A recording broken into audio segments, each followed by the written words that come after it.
del Pesaro, che prima della partita hanno confermato il gemellaggio con gli amici di Arzignano. Squadre pronte, Rafuzzo Arzignano al completo bianco-rosso, l'Ital Service Pesaro, una maglia blu amaranto. KO 7-2, intanto il fischio si comincia, primi 20 minuti. Qualificazione, il fischio, Marsigno va a caricare il tiro, la risposta di Pozzi, ancora Pozzi, doppio Pozzi. Anzi 18, li ho detti tutti, mi manca solo il 20, 21, 22, ecco, attenzione Onorio! Il gol di Onorio e vantaggio del Pesaro.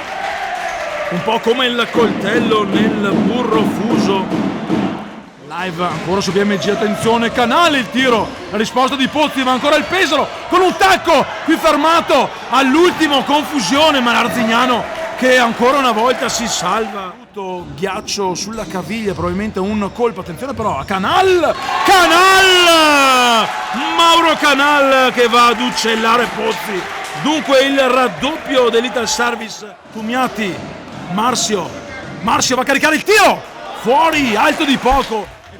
Salas la finta, lascia lì sul posto, Claro, palla aperta borda, l'autorete, e c'è l'autorete di Marzio che per cercare di anticipare De Oliveira, perché Taborda ha fisico dall'altra parte con la girata e il palo stampato per Canal, scodellata la sfera, il tiro al volo, Borruto come può, ma c'è il gol di Onorio, il quarto gol di Onorio. Qui voleva un fallo amoroso, non protesta a Pozzi.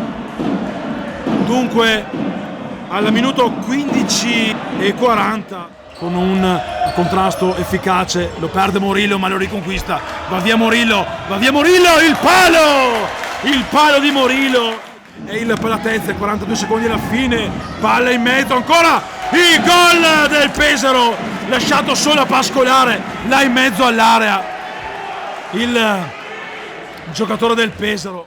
Aspettiamo l'ok da parte dei due portieri, eccolo qui che arriva, pallone, Macanai in seconda battuta glielo porta via, Molaro lo riconquista, il tiro, la risposta di Miarelli sulla destra, libero, Onorio va a scaricare il pallone sul secondo palo dove c'è Fortini, giro per Canal e poi la risposta di Pozzi. Dunque Arzignano che può ripartire, anche Morillo non riesce a tenere tra sé il piede, intanto la traversa di Salas e ancora il tiro di Gava.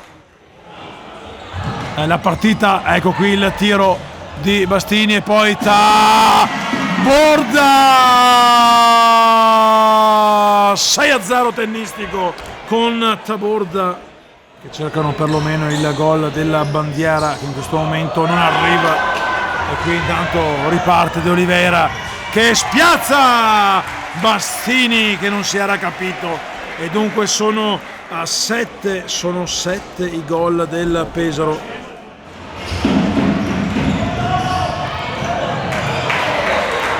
C'è il gol intanto, l'autorete di Amoroso, il pallone stava per finire a Carducci, 2-1 e tromba amici da Sirena.